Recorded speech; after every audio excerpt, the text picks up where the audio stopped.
On the third Monday in January, most schools have off for the federal holiday, Martin Luther King Jr. Day. On this day, we honor Martin Luther King Jr.'s birthday. We honor Dr. King Jr. on this day because of the hope and healing he brought to America.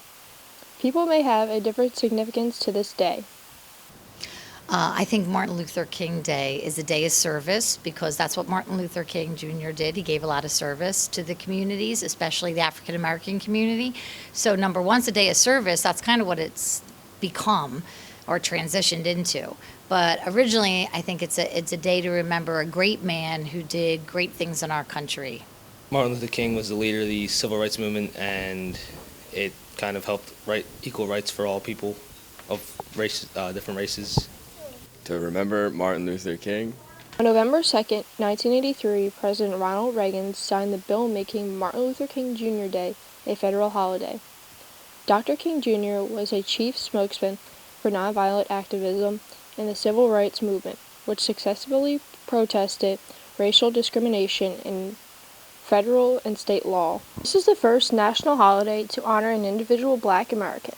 On August 28, 1963, King Jr. delivered his famous speech, "I Have a Dream," at the Lincoln Memorial in Washington, D.C.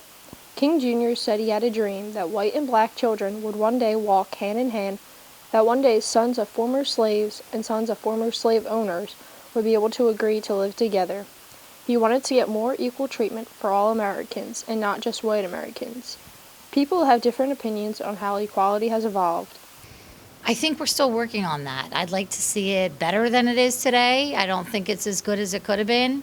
It's still not what I think Martin envisioned when he said he had a dream. I don't think we're there yet, but I think we're working towards it. Yes. Just because back then, like in the 60s, there were separate bathrooms, and now everyone's kind of same, different ethnicities in the same school. I wish it had evolved more than it has. Yes, I think it's gotten better. King's speech was important in different ways. It brought a greater attention to civil rights movement and also brought his nonviolence to a nationwide audience. It made Congress move faster to pass the Civil Rights Act. Others may think his speech was important in other ways. King continued to speak out for civil rights and for nonviolence. Sadly, he was killed in 1968, but the memory of his famous "I Have a Dream" speech and the message it contains live on forever. We continue to honor and thank Dr. Martin Luther King Jr. annually on MLK Day for all of the hard work and effort he put into reversing discrimination. This is Allie Torney reporting for Monthly Rewind, Season 21.